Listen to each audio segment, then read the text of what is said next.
Sex, Lies, and the Truth, a podcast devoted to the stories of people discovering biological family they didn't know about, digging for the truth, and learning who they really are.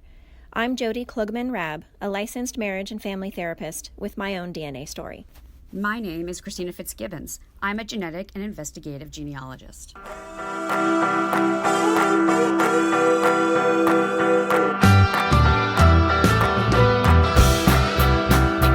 right, today on the podcast, we have a special treat. We have a woman who is an author. Her name is BK, and she has a great NPE story to share with us today. I am very excited to welcome you, BK. Thanks for taking the time to talk to us on the podcast. Thank you and welcome. Thank you for inviting me.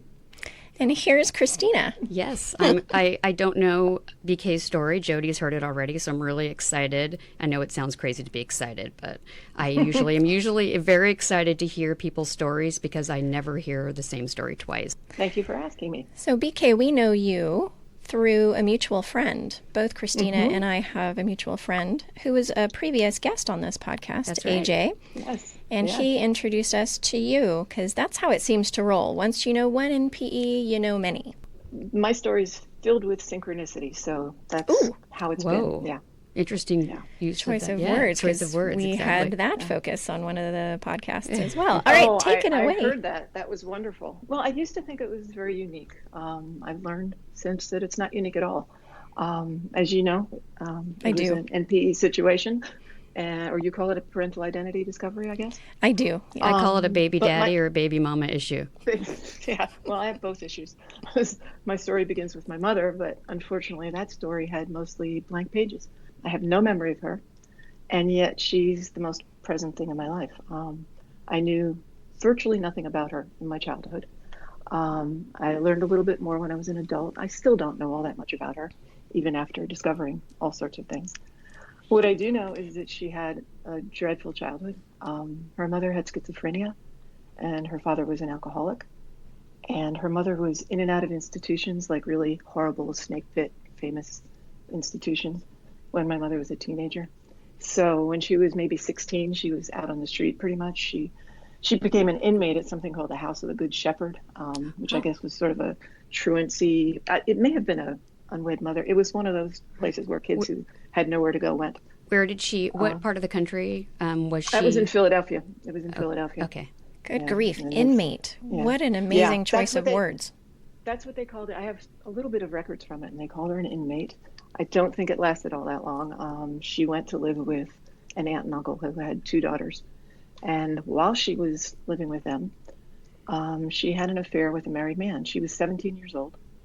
And they lived sort of off away from Philadelphia. And I imagine she sort of took off and met someone much older. After that, my older brother was born. And I was under the impression, or I imagined, that it was a one-night stand. And I found out quite a bit later that it wasn't. It went on for some time. And she met my dad about a year later. And she told him that my brother was her child from a marriage and that she was getting divorced. And my dad tells me that there was a tradition. I've never heard of this, but he says there was a tradition back in those days that on leap year day, a woman could propose to a man. I guess in those days, it wasn't cool for a woman to do that outside of leap year. I feel like I've heard that before in like a sort of Celtic tradition. Some sort of Sadie Hawkins, like. Yes. But marriage, Actually, not a dance. I think there's a movie about that called Leap Year. Really? Yeah. I'll look for that. With a very I thought it was good-looking so odd. actor in it.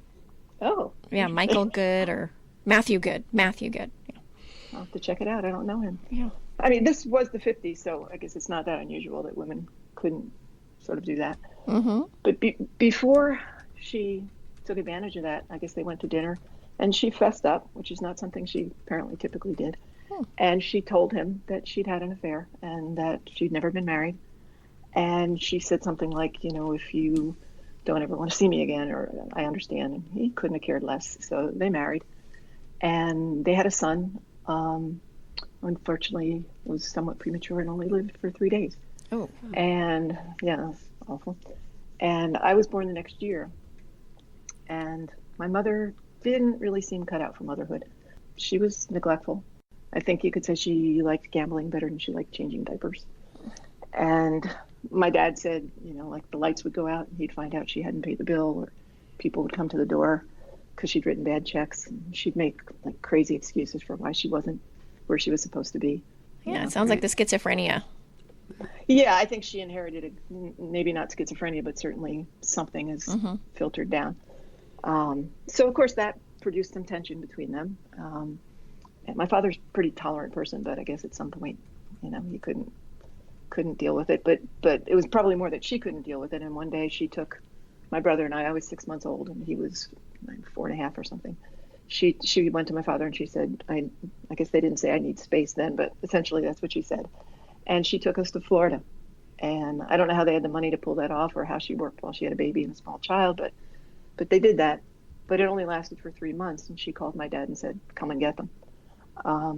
My brother remembers being in some kind of an orphanage and he was frightened, and I've still never quite figured out what happened there, but my grandfather came and picked us up and he picked us up at some sort of detention center.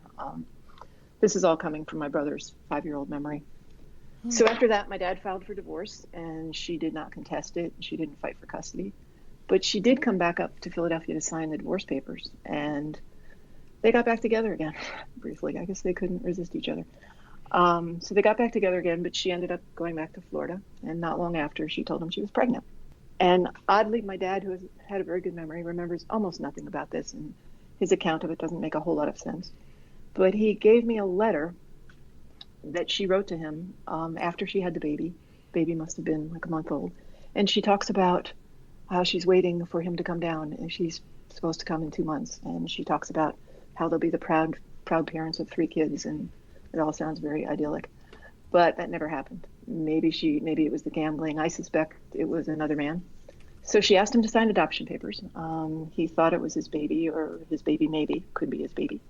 But he was having a hard enough time. He was fairly poor and he didn't have a lot of resources. He's having a hard enough time raising 2 young kids.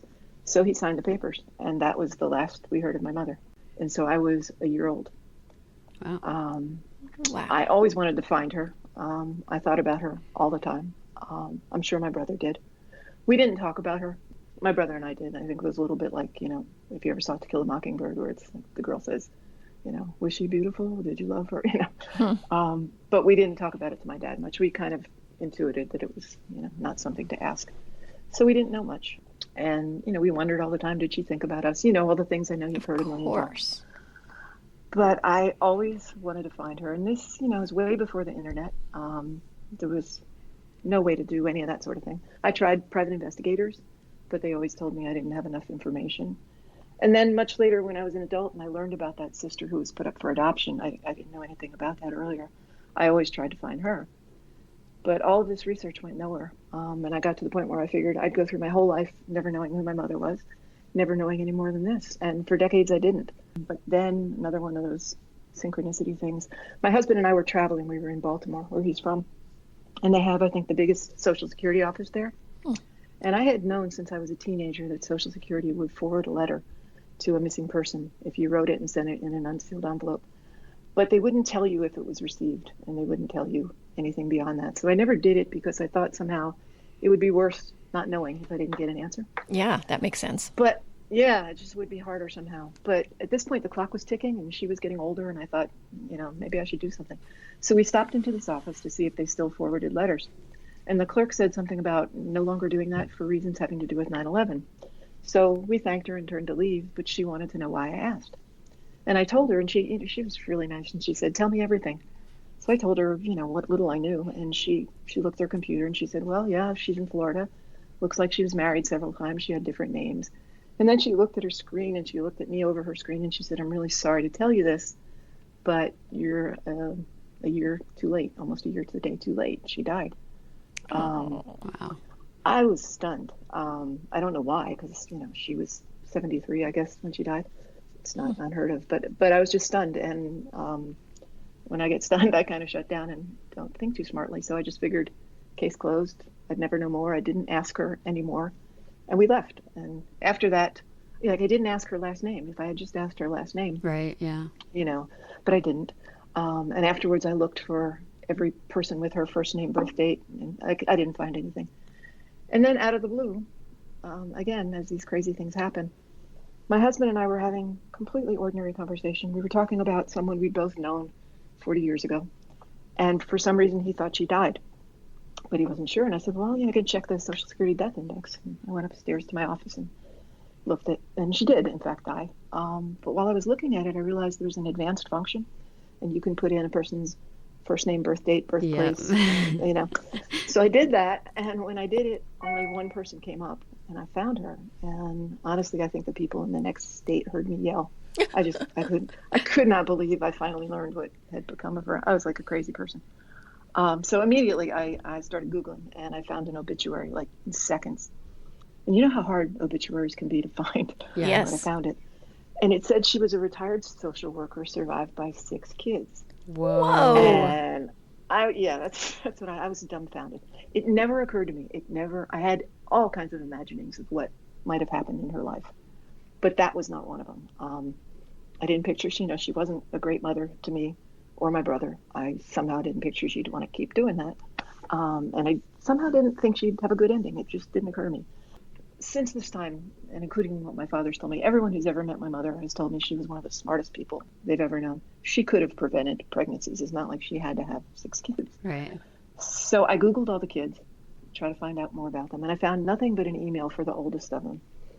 And then I debated about what to do and whether to tell them, because I've heard enough of these stories to know sometimes it doesn't go well. And I didn't know if I wanted to disrupt their lives or give away her secret, if in fact it was a secret. So I debated for a while. When I say a while, like 20 minutes. And then I thought, I can relate to that. That's a long time. Well, you're much braver than I am. I heard your story. You're way more brave than I am. But I figured, I'm not going this far. I'm not going to find out if I can. And I also thought, they're grown-ups. They should be able to deal with it. So I wrote an email to this, older sister. And, I just said, if this person is your grandparent, this person, then we're related, and kind of short and sweet. And I didn't get a response. And I'm an instant gratification kind of person, so I was sort of crestfallen. And I waited a little bit. How did she not call me immediately? Yeah. Of course. Why didn't she want to know me? Right. But finally, I came to my senses and realized, there's all kinds of reasons why she might not have gotten it or might not, do that. So I wrote another letter, and this time I attached some photos I had of my mother when she was, maybe 20. But this time I sent it off by FedEx because I figured, maybe that will make more of an impression and I'll know it arrived. So the next day I tracked the package and it was there, but there were no messages. Again, I was crestfallen. And within my husband and I were out for a really long day of doing things, and we walked back in the house and I knew the package was delivered. And I thought, again, that's it. And like seconds later, my computer pinged and it was her. And her message was one little paragraph. And she said, I hope I'm not crazy for responding. And she said, I hope I'm not being scammed. She was still very raw from her mother's death. But then she said, but if what you say is true, I want to know all about you and any other surprise siblings I have. I want to know everything. Wow. It kind of told me everything I needed to know about That's her. fantastic. Yeah, it was great. And just to be clear, those 6 siblings that were mentioned in the obit, you weren't part of the 6, so there are technically 9 children? Well, that's a complicated question. But Okay. I guess we haven't gotten to that part yet. Yeah. We have a way of, when we talk about our mother and anything like that, it always ends with that we know of. That we know of. Okay. Yeah. So she wanted to know everything, but before we did anything further, she gave me a link to a memorial site and told me to go check it out. And I did, and I saw my mother's face for the first time since I was an infant. And that was just crazy. And I saw all my siblings, or pictures of the whole family and everything. It was indescribable. Well, actually, you know what it feels like. Jodi, you do. Yes. Yeah. I'm sure Christina from your clients, too. Oh, yeah. Right. So my sister and I were both sort of bashful in the same way about phones. And if this happened again, I would do it all differently. But we never spoke. We emailed for 3 months, constantly. And finally, she flew up for a long weekend. And we connected immediately, like we'd always known each other. Oh.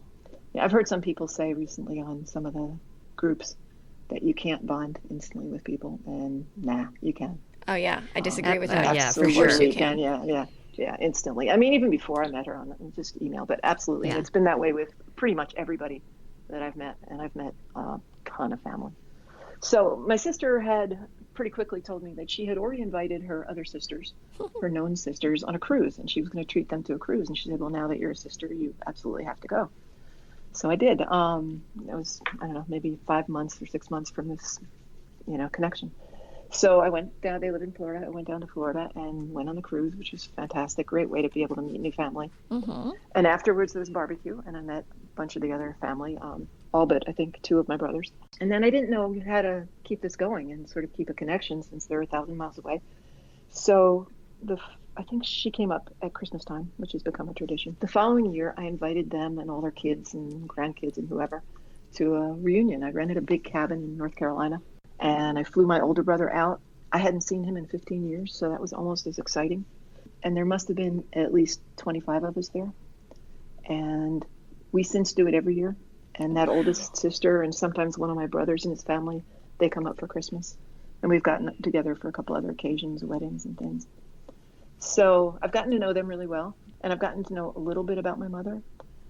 But instead of satisfying me, it drove me to want to know more about her. I mean, I was just Oh, yeah, for sure. I could see that. Yeah. Yeah, I couldn't stop. I mean, I've talked to people who don't seem to have this kind of curiosity, and adopted people who don't want to know. Right. I'm not one of those people. I'm just not one of those people. Well, sometimes it's people that don't want to know, just, they're not ready or they don't have the support system. So sometimes I'm glad that they're not doing it if they know they can't yet. Right. They can't handle it. Yeah. And that's come up in my story a little bit. But I figured I could handle it, good or bad or indifferent. I've wanted to know the truth. And for me, it's been a fantastic thing to know the truth. At that point, what information and what were you able to learn about her just from siblings? Like, what were... Well, again, I think the first thing, as I said before, that everyone told me was how smart she was, which sounds funny to me in some ways because her life was a train wreck. But then again, you can have trauma and be very intelligent. And ultimately, I think what she did, all the things she did were her way of surviving, and that she was, extraordinarily resilient and adaptable. So I learned, that was my opinion. I don't know if I learned it, but I learned that she had a really hard life. I learned that she left the other kids several times. We weren't extraordinary in that, my brother and I. I learned that she became an alcoholic, although that's some point of contention among my brothers and sisters. Yeah. I think she was abused at some point by men in her life. So it's hard to say whatever. I learned a lot of little details. I learned that I'm like her in many ways. I learned that my brother is like her in many ways. Here's the surprise. You asked what was surprising. What was surprising was that despite everything I've said, my brothers and sisters loved her to death. And in many ways, she was a great mom. In many ways, she was a horrible mom. They knew nothing about any of this. They knew nothing about her past. They knew their grandparents. They knew their mother was schizophrenic. They didn't know their grandfather was an alcoholic. They had met them several times. They adored the grandfather. They were scared to death of not scared to death, but they were a little frightened of the grandmother. So how did your siblings handle being left repeatedly by your mom? Because you were young enough to not have remembered, but they presumably were older. Yeah, they weren't. It's not exactly that they were left repeatedly, but they were a little older. Probably too complicated to go into why, but it appears that she didn't really intend to, but she was having some difficulty. She had broken up from her husband, their father, and she wanted to move, and she decided that she would move and they would stay with other people until she could work things out. And instead, some of them ended up in foster care briefly. A couple went with relatives. Yeah. So it wasn't intentional, but it ended up turning into a long period of time, and was not happy for any of them. I think one of them, the youngest of them, like my older brother, had lots of problems over this. I was a blob. I was, not conscious of anything, so I didn't have as much effect on me as it did on them. But it was very hard for them. One of my sisters told me at one point that later in her life she pretended she didn't have parents. She told people they died. But they are all exceedingly kind, sensitive, loving people. And they forgive her and they loved her, and they're as bewildered by a lot of her behavior, but they've never spoken badly about her, as my dad never did. She apparently had lots of great qualities. She knew things. And I've never been able to figure this out given the childhood I mentioned, that she was out on the streets at 16. She knew how to speak Spanish. She knew how to play piano. She knew how to dance. She knew all sorts of things, and I've never understood how. And she went back to school in middle age, just like I did. And she In fact, my sister gave me one of her papers, and it looked exactly like something I would write. The phrasing, the type of interest she had, all of that sort of thing. So I learned a lot of things, and I learned nothing. You know what I mean. I don't know who she was. I still don't know who she was, really. Well, she sounds like an enigma to most people she knew. Absolutely, absolutely. And the other thing that they had a clue, I guess, about us at some point. A couple of the brothers, they were young, they were kids, and they snooped like kids do, and they found some papers. She had once decided to change her name. There was, I guess it was a married man she was involved with, and he couldn't get divorced for some reason. And couldn't marry her. She decided she would change her name to his. She did some weird things like that. But you have to have a background check if you do that. Yeah. I don't understand it. But so she did that, and she had the papers, I guess, somewhere. And in those papers, she had to account for her history, and she referred to my brother and I. So these kids found it, and she denied it. Some other cousin knew it at some point and brought it up to them, and she denied it. And my crazy grandmother at some point said something about other kids. But they all went, yeah, she's crazy, you know. They didn't really believe it. But at the same time, they weren't entirely surprised when we showed up. I still wanted to know more, so I started getting into ancestry. And prior to that, I wasn't the least bit interested in genealogy. I thought it was a little bit nerdy. Hey, just kidding. Christina is kind of nerdy anyway. I am really nerdy. No, just kidding. I absolutely love it now. I can't get enough of it. But at the time, not so much. Right. And then some of those synchronous things started happening. And through a family tree, this was before I did DNA, I wrote to someone who'd mentioned my grandmother in his tree, and it turned out he's my mother's first cousin. He's one of these people who's deeply into, he had already done DNA. He knew their whole family tree. And he was one of these people who keeps things, and he kept pictures of my mother when she was a child. And he had letters she'd written to his father that filled in all kinds of gaps, lots of sad stories and things that I had no idea about. And similarly, I tracked down my mother's cousin that she lived with when she was a teenager. Wow. She was very old. I didn't get to have a time with her much, but Right. she told me about her awful childhood, and she told me again how smart she was and how she really didn't have a chance in a way to do. Nobody supported her in her youth, and I wrote to the institutions that my grandmother had been in. I ended up with like 90 pages of medical records and coroner's records and school records. I just kind of went nuts, yeah. And each thing only raised new questions. Oh gosh, I could. And you know how it is. I'm sure, and I bet you had a field day with that stuff too. Finding, I mean, even just the smallest things is so, having information is so empowering, regardless of what it is. You just feel like you have such a better understanding or sort of grasp of what was going on at the time. And sometimes I think, when I hear stories about about your mom, as you're putting those pieces together, it helps explain why she did the things that she did, as opposed to just thinking her personality was XYZ, that she just abandoned these children. But when you put it all together and you have a better picture, you're seeing why she did some of the things that she did, including, having or not having a mental illness. Oh, completely. It's I always tell people that it's not an excuse for things, it's an explanation. Yeah. It explains. That's completely true. Yeah. And I had always understood that there were reasons, and the way my father had always explained things was not that you a bad person or a bad mother, but she had problems. She had serious problems, and everything I learned, particularly what I learned from these cousins, explained it all. Right. It didn't necessarily explain all her behavior, but it explained what the underpinnings of it. Right. So I think that's absolutely true. And the most awful things I learned were the things that made me most understand her. There were plenty of good things, but I think at that point I figured I'd learned all I was going to learn. I'd put together all the pieces I could find. And my siblings had told me everything that they could tell me, except, little details. But at that point, the other shoe dropped, and there was a new mystery. My husband describes my story as like a figure eight. He says it's a perfect figure eight. The first loop is my mother's mystery, and then the second, my father's. So at that point, the next chapter started, I guess. And I mentioned to you that I had those annual reunions in North Carolina. And every time we got together, we would talk about how we got in the situation. What was our mother thinking? Why did she do what she did? And we talked about all the secrets and lies. And during one of these conversations, my sister-in-law brought up this theory that the six of them had different fathers. They thought they had the same father.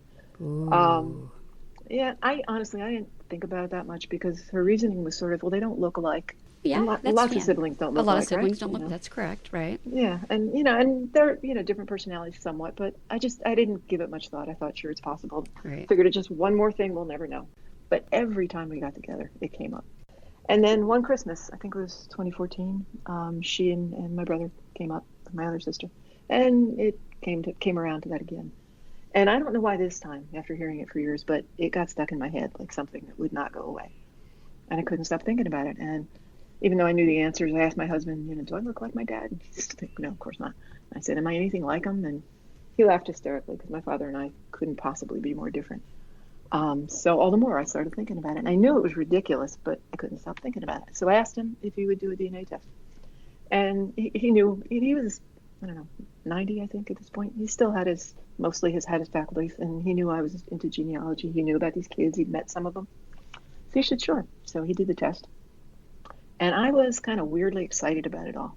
I don't know why. I didn't expect any surprises, but some part of me hoped that he wasn't going to be my father. And I know that sounds bizarre, and I felt kind of ashamed or even guilty about it. But I don't know if you've ever seen West Side Story, that when they sing something and he's like, something's happening. That's how I felt. Something was happening, right? And I didn't know what it was. It was going to explain something that I didn't even know needed explaining. So the results came back, and I opened them, and there was no genetic connection between me and my dad. Wow. He was 90% Eastern European Jewish. Even though I'd kind of hoped for it, it still knocked me for a loop. So I went back and I looked at my own DNA results. I'd taken the test a year or two before, and the only reason I took it was because I was hoping to find that sister who'd been adopted, right. One born after me. And at the time, the results were kind of weird. They showed that I had a great deal Italian or Greek.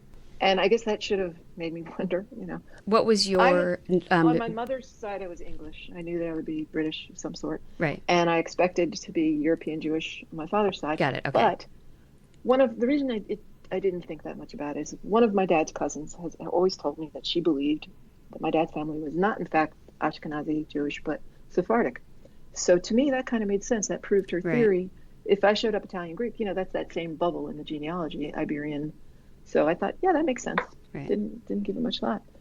And because I'd only been looking at my DNA to find that missing sister that had been adopted, I didn't pay attention to the other matches. It really hadn't occurred to me that I had a reason to. So I went back and I looked at them, and those that weren't obviously from my mother's British side were Sicilian, which just blew my mind. And my first thought was, that's why I always loved Italy. Oddly enough, my two favorite places in the world were England and Italy. Or maybe not so oddly. I kind of believe in genetic memory and all that stuff. Yep. And it made me realize, why I'd always been attracted to men who looked like they could be cast in a Godfather movie. Well, Al Pacino here and there. My dad had an aunt. She used to always nag me, why couldn't I find a nice Jewish boy? And I used to say to her, find me a nice Jewish boy who looks like Al Pacino, and I'll think about it. That's a great combination, frankly. Yeah, I'm on board with that. It is. And ironically, I married a nice Jewish boy the second time around. At that point, I started looking at the matches more closely. And then, the matches had trees with people's names like Domenica and Giuseppe and Antonio. It was just so bizarre. Oh, and I forgot to say that my sister, the oldest of my new siblings, I went back and I looked at her DNA because she also tested in hopes of finding our adopted sister. And I realized that her father was not her father either. Ugh. So my sister-in-law was right for at least one of them. And clearly faithfulness was not among my mother's qualities. So I felt pretty bad about this because when I first got in touch with her, I was essentially telling her, your mother wasn't the person you thought she was. And now your father isn't? Yeah, I just felt awful, but she was great about it. And she, like me, wants to know the truth. I was really lucky because she was as thrilled as I to have a new family. And so she put up with me kind of shaking her world in that way.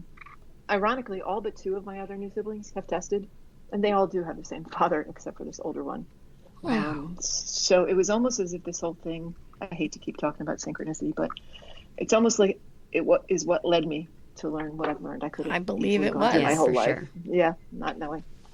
So at that point, I started learning about DNA, which I knew nothing about. And I started searching pretty much obsessively for the three fathers, for my brothers, my oldest brother, my original brother's father, which was easier because I always had a name for him, and for my sister and for me. For the two of us, there was nothing to go on. Right. And as I said, I can't stand, after living so long with that mystery of my mother, I was not going to let it be. Yeah. So I dug in. Some of my cousins call me a pit bull. Did you have some sleepless nights because you just... Oh my God. Yeah, oh, I yes. know. You can't, it's so hard to stop. Once you go, you're like, I oh dreamed my about gosh, it. I'm almost there. The people who have a concrete and stable sense of who they are because their family has been known will not understand this until their identity comes into crisis, either in their midlife or from something else. But when your sense of identity is no longer cohesive, it is completely traumatic and unravels everything else. Completely. And I don't think I realized that at the time. I didn't perceive it as trauma. I just perceived it as obsession to find out. So I did everything I could to find out. I somehow found DNA detectives. So I tested at all the companies, and I connected with a match on 23andMe. He's an older guy, not much older, but he knew all his family history, and he knew all about the DNA. He gave me a huge tree and lots of information, super helpful. So I started working with his tree, trying to connect my matches to it, and I started building trees, and like enormous trees with no idea where I was going. I had thousands of pieces of paper all over the floors and the tables. You know, again, my husband Sounds like Christina. lost my mind. Yeah, I know. But I couldn't get anywhere. It took like maybe 3/4 of a year, and all this time, this is all I'm doing. I finally got a close match, and just my luck, he didn't know his father, but he did know his name. Yeah, he knew his name, and that name was the same as the fourth cousin match that I had. So we both researched, and we found out who his dad was, and we found that he had siblings. And he got in touch with a brother, and the brother was another genealogy geek. And he tested and was a first cousin once removed to me. So I finally had a way in to start figuring something out after nearly a year.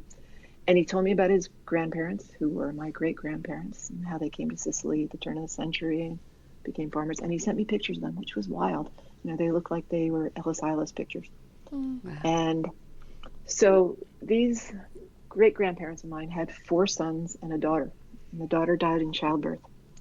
So all I knew was that my father would have to be her son or a son of one of the brothers. And I could rule out one of them because he was the cousin's father. Right. One of them was dead, so I wouldn't know about them. And that left 2 remaining sons who were now elderly and married. And they would have been married when I was conceived. I started, doing what everybody else does. I stalked them on Facebook, see if I looked like anybody. What other use is there for Facebook? That's the only use I have nowadays. Yeah. And I desperately wanted to know, but I wasn't really ready to insert myself in their lives and say, hey, guess what? So the next thing I could do was to see if I could learn more about my great-grandparents' daughter and her husband and their son. So I started building a tree for her husband. And my cousin sent me a picture of her, my grandmother, and I looked quite a lot like her, but, could be coincidence. And all they knew about her son, my candidate for my father, was that he borrowed money and gambled a lot. And I thought, yeah, that sounds like my mom's type. And all I could find out about him was that he'd been in the Navy and he died 15 years previously. And I found a marriage record that he'd been married when I was conceived. So I thought, there's that again. Mm-hmm. And he had a son who's just a little older than me. My mother had a type, I guess. So I found the son on Facebook, and I found an email address for him. And I thought, what the hell, here we go again. I'll write to him. And I told him, I don't know what we are. We're closely related, maybe cousins, maybe half siblings. And I wondered if he could help. I told him I was just looking for information, and you know how the speech goes. Later that afternoon, my phone rang. And I don't remember if it was the caller ID or just the phone number. And I knew it was him. And I was pretty nervous. I wasn't ready really for this. Wow. And I picked up the phone, and it was his mother. Oh. And I just wanted to crawl in a hole. I felt so bad. And I so much regretted this because I thought, if she's putting pieces together, she knows what the possibilities are. And I wished I could have hung up. I expected her to start yelling at me. I certainly felt like I deserved it. Aww. And she turned out to be so incredibly nice. And what she said to me was, how can I help? I love those people. I love the people that want to help. It's incredible. Yeah, especially at the potential cost to her. Then again, who knows? Maybe she knew. I'm sure. Yeah. But my first thought was maybe she doesn't understand. She's in her late 80s. Who knows? She could have dementia. She was sharp as a tack. She couldn't have been nicer, and she couldn't have been sharper. And she told me a little bit about her husband. She told me a bit about his father, my potential grandfather, because I still didn't know at that point. And she said he'd been a ladies' man, was married several times, and therefore my potential father was raised by his grandparents. She told me her husband was kind of crazy and he gambled everything away. She didn't say it meanly. She just said it very matter-of-factly. And she said she'd try to help. She told me about a cousin, one of her husband's cousins. She said she was about to have some serious surgery, but when the time was right, she talked to her. Very pleasant. She said, get back in touch anytime, and she gave me her email address. And I sent a message to thank her, and we started a really nice correspondence. And it wasn't really about getting information. It was just really nice. Her son never responded, but she and I just wrote back and forth. She was super smart and funny, and she mentioned something about being really healthy, about to turn 87, but she had some weird health issues. And I found out our birthdays were around the same time, and I sent her a card, and I didn't hear back. And I sent a message, and I didn't get a response. And it was strange because she kept telling me how much she enjoyed the correspondence. I thought maybe her son finally said, don't do this. And finally, I Googled her, and I found an obituary. And it was really sad because I really, really liked her. So I sent a condolence message to her son, and I got a nice response from him. He said, I'm glad you had a chance to talk with her. Sorry you never got to meet. So I thought he was friendly, and I just wrote back and I said, I hope I get to meet you sometime. Never heard from him again. So all I could do was go back to building trees. And I went back to that man who helped me with his tree, and I worked my new cousin sent a tree, and I went to my closest matches, which were fourth cousin, not too useful. And I just kept trying to find an intersection between them. And I never liked puzzles, but I just kept at it. And it took maybe another 9 months until something broke. And sometime earlier, I'd gotten a match on 23andMe. It was a young man. He was a third cousin. He didn't have an Italian name, and I don't know why, but I wrote to him and I asked if his family was Sicilian. And I didn't get a response. And then sometime later, he wrote back and he said, yeah, his family was Sicilian. Ooh. And I asked him if he knew his grandparents' name. And I was traveling at the time. I was going down to Philadelphia, and I was at a rest stop when his text came in, or his message. And it was a very familiar name. And I couldn't quite remember why, but it was very familiar. And like I said before, I knew my father could have been the son of one of my great-grandparents' sons, or he could have been the son of their daughter who died in childbirth. And I built a tree for the husband of the daughter to cover my bases. And that's why the name sounded familiar. It was the daughter's husband's mother's maiden name. Oh, good Lord. I need a whiteboard. You're doing a good job. job. What we'll do is we'll have you literally make it in a little chart, and we'll put it on our website so people can follow it while they're listening. So I thought this was the last big puzzle piece, and I probably had found my father, but I wasn't sure. And I'm on the way to Philly, and by the time I get there, because there's so many coincidences with names. You, Christina, especially know that you could find somebody who are the parents of the same name and kids, and it's the right time and place, but it's wrong. It's not the right thing. So I got to where I was going, and I found out that my husband, who was still home, was in the ER, and I had to rush home the next day. And there were, a lot of running around to doctors. I didn't have any time to research, and that was killing me. It was kind of like having the key to the kingdom, but I couldn't use it. Yeah. So as soon as he was better, I started researching. Didn't have much to go on from this young man, this match, but I found his family, figured out who his parents were. I started checking newspapers, obituaries, and built a tree back to him until I finally linked it to the mother of the man who was married to my great-grandparents' daughter. So, and the young man fit into the tree exactly where he should have if it was my third cousin, and it was proven. So my great-grandparents' daughter was my mother, and her son was my father, the gambler. And over time, I got other matches that confirmed it. So I finally got to the end of my mysteries, and at that point, all I could think about was getting a photo of my father. But I knew the son wasn't going to be too receptive. Again, I thought, what the hell? And I wrote to him and told him this time what I knew. Told him all I would like to see was a photo, and if he had any medical information, I would like to know that, because I was having some little weird autoimmune issues. So I didn't get a response. Didn't really expect one. I mean, he didn't have a hole to fill or any great need to satisfy. So I can understand that. Although, honestly, I don't understand how people cannot at least reply. Right. That happens all the time. It seems so cold. I think they're scared that if they let you in at all, then the door is just wide open rather than even just a little bit. And some of them, I somehow suspect he's the type that doesn't believe DNA. Well, that just boggles my mind. How do you not believe that? I know, but there's so many people who just don't believe it. Oh, for sure. Or they totally know it's true, but they just say that this can't be real because the truth is too much. Yeah, it's true. And also, all these headlines about how DNA is wrong when the articles are really only talking about how the ethnicities are off. Do people read that and they think, oh, it means the matches are not true? I only had one card left to play in all this. When I had talked to my father's wife, she had mentioned that cousin that she knew who was going to have surgery and that she might talk to her and that she would help. And I remembered her name. So again, I went back to Facebook and I stalked and I found her. And while I was researching, I found a photograph of her father from like, I don't know, 1920 or something. So I had it printed and I framed it and wrapped it and sent it to her and told her the whole story, same old story. And I sent it off. And maybe a couple days later, I got a phone call, and it wasn't her, it was her daughter. And the cousin herself wasn't quite sure if she should respond. She didn't really know how to take it. And the daughter said, "You got to call her back." I love this daughter. Yeah, that's right.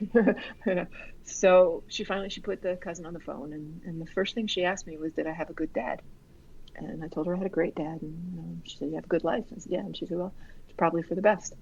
And she didn't say it in that creepy way people sometimes do to diminish it. She just kind of meant it sincerely. She was glad I had a good life. And she said, don't get me wrong, I loved your father. He was charming, he was this and that. But she said he was a gambler, which of course I had already knew. And he made things difficult for his wife. And interestingly enough, I was writing an article about gambling. So I threw in a question for my own purposes to the people I was interviewing. And they said, very, very often gamblers are people who had trauma in their childhood. And that certainly fits for my parents, but right. But anyway, I asked the cousin if she had any pictures, and I told her I hoped we could meet sometime. And the next day, I started getting messages, lots of messages from their daughters, and welcome me to the family. It was just that's so incredibly wonderful. Nice. Yeah, they just kept popping up like, we're so happy to have you in the family, and introducing themselves and sending pictures of the kids and this and that. And then I think it was another day or two. I opened my email, and one of the cousins, they were two sisters, said the message was something about photos. And I scrolled down, and when you're scrolling down, it's like a big reveal, so I'm scrolling down. Right. And suddenly I was looking at myself. It was just indescribable. I couldn't believe it. And if I had seen it before, it would have saved me so much time. I would have known immediately that he was my father. I wrote to them to see if maybe I could come down. They live about 4 or 5 hours away, unfortunately, to see if I could take them for lunch. And they invited me over instead. And I went down, I got a motel, and I decided I would go to the graveyards where my great-grandparents were buried and where my father was buried. There's a whole crazy story there that's interesting, but maybe too much of a tangent. But I did that, and then the next day I kind of nervously went to the cousins. And their daughters were there, and these were the warmest, friendliest bunch of people. Wow. And they're hilarious. We just laughed for hours. It couldn't have been nicer. They gave me more pictures, told me some stories. I didn't learn, a great deal about my father, but I learned about my grandparents and or my great-grandparents and my grandparents. And then after Thanksgiving, my other cousins from my grandmother's side invited me down for a party. And they live close to the other ones, so I arranged to see both. I felt like I'd known them forever, both sides. And it's really sad that I live so far apart. I wish I could be more connected to them. Right, that's hard. Yeah. But it is. I stay in touch through Facebook, and that's my other, apart from stalking, my other great love of Facebook is, get to do it. And that's it's not necessarily stalking if it's, you can classify it as research. She does with air quotes. I did it with air quotes. You don't want people to think better? you're crazy or anything. So that was almost it. That was almost the end of the story. And that was a couple years ago now. So one loose ending. You remember the sister who was adopted? Yes. I couldn't find, and I looked for forever. Well, I concluded that was a dead end. I figured at this point someone would have to live under a rock to not know about ancestry and how, So I figured if she either would have tested by now, or she didn't know she was adopted, or she didn't care, or she was dead. And last year, on the anniversary of my mother's death, I got a match on someone with the same age and place, and it was her. Yay! And I couldn't believe it. But the first thing I did was call the oldest of my new sisters, because she's always been as interested in trying to help. Right. And I said to her, I shouldn't have said this, I said, "Are you sitting down?" And of course I scared her. She thought someone died. Right. When she calmed down, I just said I found her. And of course she knew immediately what I meant. All she could say was, "Oh my God, oh my God, oh my God." And we giggled like kids. And so I called the new sister the next day. And she told me she hadn't tested because she didn't want to hurt her mother, her adoptive mother. Oh. But her she died a year or so ago. And then she wanted to look. And she said that all she knew, she had gotten some non-identifying information. And the information said that her mother was in jail for passing bad checks. I thought, "Oh, yeah, you're my sister." And it said that her father, lived in New York and had lots of kids. Well, that was close, but not quite. He didn't live in New York and he didn't have lots of kids. But I guess the paper said that he couldn't handle more. And all she knew was her birth name. That was the only other thing she knew. And when I was young, when I was just an adult, There was a woman who helped raise my brother and me for my dad. She took care of us. She lived with us. Closest thing to a mother I ever had. And although my father remembers none of this, she remembered, and she said that this child's name was one of two things. She always remembered that, and I always remembered it. So as soon as my sister said she knew her birth name, I said, was it one of these names? And it was. And it just gave me goosebumps to have that little piece of information. I got goosebumps. So many years ago. Yeah, I couldn't believe it. And what I didn't expect was her middle name was a variation of my dad's name. So my mother named her for my dad either because she thought he was or to make him believe it. Right. I don't know. But my older sister and I went to meet her. She lives a few states away. And as you can probably guess by now, since I can't stand to let a mystery go, I had to go and find her father. So I did the whole routine again on Ancestry. And it was What's your husband doing during this whole period? Is he like, oh my gosh, there is one more secret that if you find one more surprise. He says the same thing every time. He says two things. He says, you got to get more Christmas cards now. We need a bigger dining room table. Oh, yeah. And he's, even though he doesn't get as interested in it, he's a really good sport. Because when we got married, I told him, you don't have to worry about in-laws. I said, I can count my relatives on one hand. And well, now that's not true anymore. Yeah. No, not at all. And, we go to see him. He can't remember everybody's names. What a wonderful problem. Yeah. And it is a wonderful problem. It's the absolute best thing that's ever happened to me. And I guess I would, for the audience that I think your podcast goes to, I would say that the moral of the story is, if anybody's looking for someone, test everywhere. Test absolutely everywhere. Because like I said, I wouldn't have found all of these things if there wasn't a piece at 23andMe and FTDNA. I tell people sometimes you think you've found everybody and you're done. Clearly we know that that's not the case. Not always the case. And I still expect to hear from another sibling somewhere. Honestly, what I hope somehow, this is weird, but I sort of hope that my dad, the one who raised me, gets a child match, that somewhere out there he actually did have a child that would be his child, and it would be fun for me to be able to tell her about him. So normally we ask our guests what one thing would they impart to the audience, and I think you have suggested that already in terms of spreading out the information. But it also sounds to me like your message would be persevere. Don't give up. Oh, yeah. That and that there's something, Christine, I think you used the word empowering before, but knowing your truth. And I know this isn't true for everybody, something lots of people don't want to know and wish they hadn't, but for me, knowing your truth is so powerful, and it makes you feel suddenly authentic. For those who always felt something was off, even if they couldn't articulate it, it just makes sense of everything. And it makes you feel the like intuition is a common thread in all of our stories. Absolutely. And I do wonder sometimes when people don't want to know their truth. And I think when they say that, what's is behind that? Well, is it because they're not ready?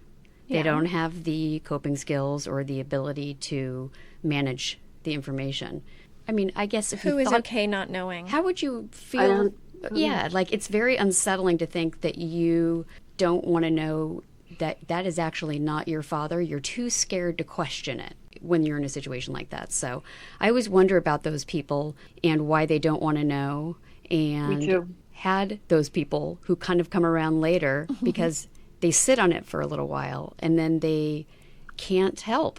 Yeah, the seed sprouts. Yeah. Well, it's like, it's that sort of that instinctive, feeling of wanting to know your tribe, like the actual... The ancestral belonging and affiliation. Yeah, like... The other term for that is genealogical bewilderment.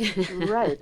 That was a mouthful. And that along with genetic memory or cellular memory, whatever you call it, those two things together, it's like you said, Christine, it's so hard to understand how people don't want to know. Although I get the sense from what I see in some of the groups that maybe one of the reasons some people don't want to know is that they're afraid that it will diminish or disrupt their relationship with the person that they thought was their parent. Yeah, their known family. That's sort of similar when there are people who are adopted and they wait until their adoptive parent or parents have passed on before they look, and they just assume that those parents won't be supportive of them or that it's disrespectful to them. It's a different time, but I found that when you involve them in your search, give them information as you're learning it, they become as engaged as you do, because they are looking at this child that they raised and thinking, I wonder why they're like that. If you can be very open and clear with the adoptive parents that they're your parents, they raised you, you know them as that. This is just another part of your story. Nobody's going to replace the bond person that raised or the person that exactly. Yeah. You need them to be there with you while you're learning this. Just as you would need your parents to be with you as you went through any other major life change. Thing, like I think you're so right about needing that support. And I can't tell you how many times in doing this, I wanted to tell my dad and say, God, Dad, you're not going to believe what happened. Or, this is so difficult. And I'm lucky in a way. A lot of people, I think, have this complicates their lives in so many ways when they're younger. Yes. Yeah. I'm older. My dad was 90 years old. Normally, I'm a big proponent in truth, and that people have a right to tell their truth, and that they should, and that secrets are awful. But at 90 years old and starting to go into dementia, I was not about to tell my dad this story. Yeah, but it so would have many been harmful. times I wanted to. Yeah, it would have made no sense, because he wouldn't have had time to adjust or even appreciate or understand it. Because at the end of his life, he would say things to me like, I'd walk in to see him at the nursing home, and he'd say, "Who is your mother?" So I couldn't bring this into his world at that point. And I think the other thing that may be difficult for other people, and that I was very lucky in, is not everyone has a fabulous relationship with their parent, with their father, because I knew it wouldn't have made a difference. I knew also because my dad raised a son that was not his son and loved him to death, and it made no difference to him. So I was lucky in that way. I didn't have to wonder, would he still love me? And you were bonded. Yeah. Originally, when I learned of my history from Christina, I had thought, I am not going to tell my mom, because I thought I knew who my dad was. And I decided early on, I'm not going to complicate my mom's later years by just telling her what I think we all already knew anyway, and what I was led to believe for the first 12 years of my life. And then when I met Christina, she was like, that's not real. He's not the dad. So when she introduced door number 3, I was like, oh, all bets are off now. Oh, I mean, you never know what you're going to do when you start getting information. I had a plan, and I was comfortable with it. Yeah, you had a plan. But it needed to change once I had different information. Yes, exactly. Yeah. Ready to hear anything is so important when you start doing this kind of stuff. Jodi's story was, you could see how it was going to play out. From me, she couldn't, but I really could see how it was going to play out, because I couldn't see the forest for the trees. Sometimes, you hear a story and you go, I don't know about that, but okay. Or that's you're what like, you want to think. Yeah. Or it's like, well, no, this is what she said. I go, yeah, that's what she said. And I literally was poking holes in everything. Yes. Yeah. My whole life story just went underwater. Or I do my sideways look and I'd be like, really? Your sideways look. Really? Well, Does that make sense? You gave her that sage advice about don't do anything just yet. And of course, I ignored it. I'm like that, you in that regard. I wanted to know now and all that. But I'm not as brave as you, but Yeah, it was great advice. Yeah, I am too stubborn, and I knew it where it was going to go. Intuitively, I just knew this guy is not going to respond, and that wasn't acceptable for me. He had to respond. I had to have some closure. I would never have had the guts to show up as you. What was that character you said you resembled? Your Merida from Brave. Yeah. I don't have any of that. Yeah, I have some balls. One of my, rules, I should say, or guidelines that I hope people will follow is you don't show up at somebody's house or their work and be like, hi. And with Jodi, I think you told me after or before I told you I was going to. Yeah, and she you was were going like, to go. I don't think you should. I'm going to go to his house. I was like, oh boy. Yeah. Please don't. I was like, no. And I was. It has to happen.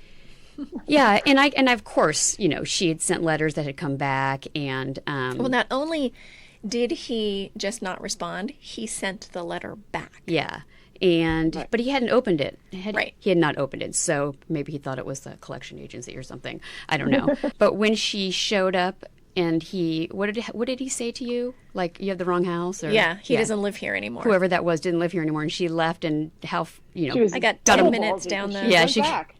Yeah. I got 10 minutes down the road, and I realized somebody who's trying to send you away and get you off their property doesn't look at you longingly. Aww. And that was his tell, was his eyes. And I thought, I don't think this was right. So Well, I mean, in according to myself, I was like, oh no, there's no way I got that wrong. right. I was like, there is no way I sent you to the wrong house. But then I sat there going, well, I guess I can make this kind of mistake, but Well, it didn't, you know. I remember vividly when you wrapped up my case in a nice little bow, you literally said, so just like I told you in the beginning, I always find the person I'm looking for, and here is your guy. Oh, and here's your man. Do you always find your man? I do always, yes, absolutely. does. It just means I haven't finished. You know, I keep going. The ones that are tricky is when that person you're looking for was also adopted. Like, you know what I mean? Like, I've been looking for a birth parent who is also adopted, so I've had to find the biological parents of that person before I can find the biological parents of the person I'm helping. I don't know if you've noticed this, but there's always more than one adoption in a family. So when you're adopted, the likelihood of you finding another one is pretty high. I didn't know that. Yeah, because they've experienced adoption in their family and they know So they're receptive to it. well, and they're like, okay, well, I was adopted, so I guess it's not frowned upon in our family. Okay. Just like extramarital affairs or gambling, you know, things just happen. Those are catching. It boggles my mind that all these seemingly random things could not have happened, and I could still not know about my mother, not know about my dad, not know any of it. And according to my life would be a lot less rich than it is. Exactly. Had that happened. And according to Jung, his definition of synchronicity is meaningful coincidences that are acausal, that have no apparent connection to each other, but do on a different energetic plane. So none of that was random. It was all meant to be.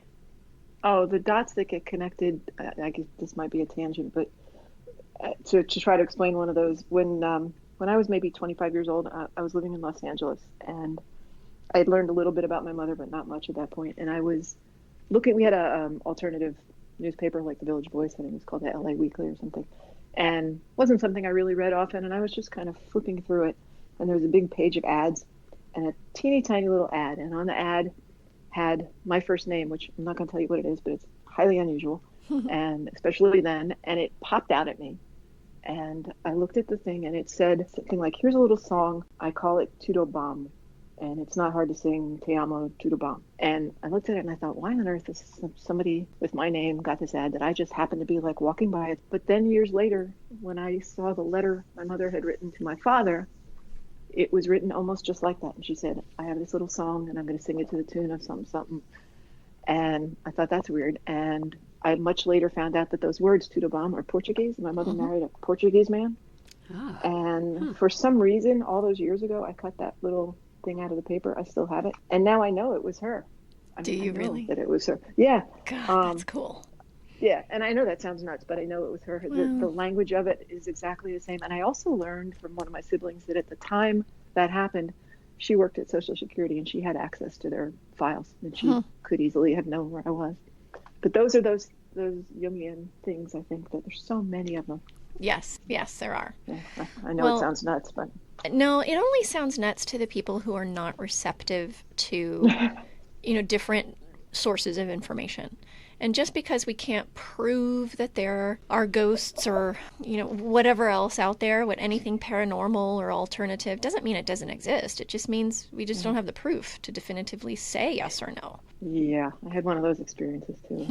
I have too. And I believe that my first dad, my mom's first husband, who's on my birth certificate, is the one who was poltergeisting my house and kind of plaguing me in a way until I found Christina, because there were weird paranormal things happening in my house that I couldn't account for. And that all stopped the moment I found Christina and hired her.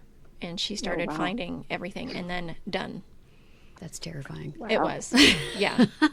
Are you someone that, I'm someone that tends not to believe in any of these things. I don't believe in any of it. But I then, do. Yeah.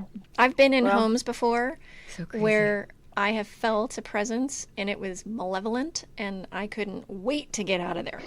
And it was palpable. Wow.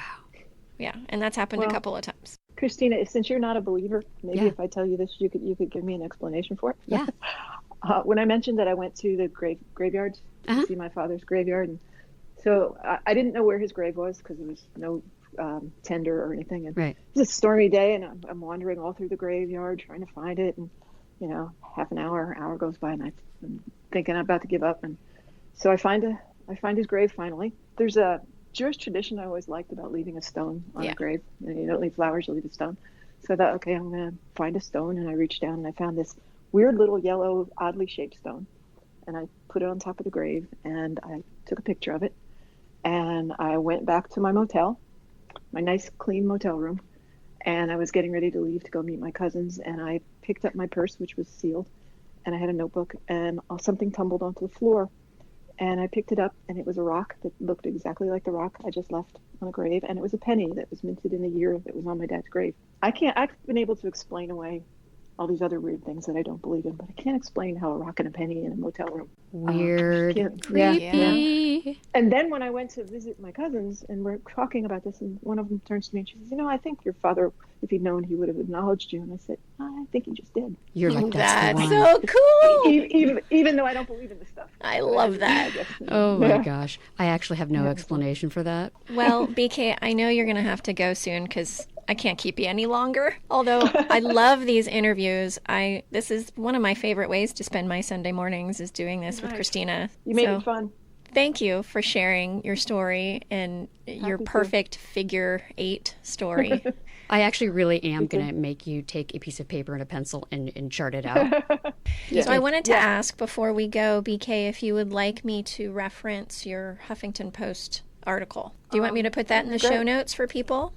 Yeah, and actually, if you wouldn't mind, if you could mention the upcoming magazine. Yeah, do you want to give a little blurb about it right now for the listeners? As you know, as we've been talking, when people find out that a parent isn't a parent, they have lots of feelings and questions, and they may feel betrayed. They may need to know how to use DNA, or what the hell's a centimorgan Morgan and all that.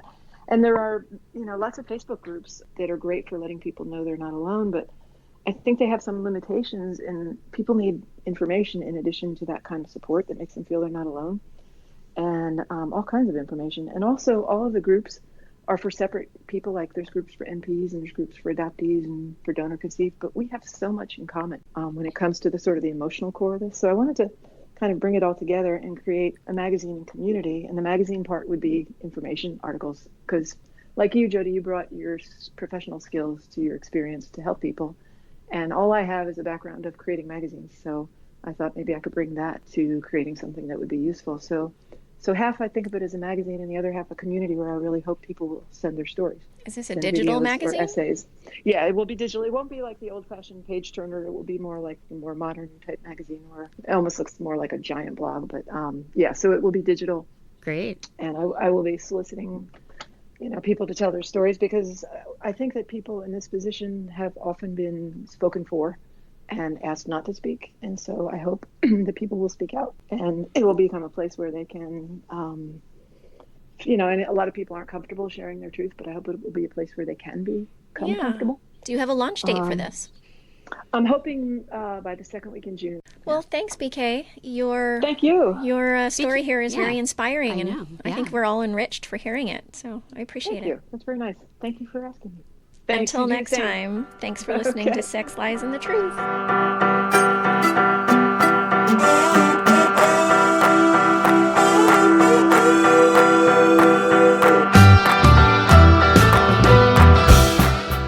Liked this episode, and if you did, please give it a 5-star review on iTunes, Google Play, and Podbean. If you want to get in touch with Christina or me, you can find us at sexliesandthetruth.com. I'm Jodi Klugman-Rabb. Thanks for listening.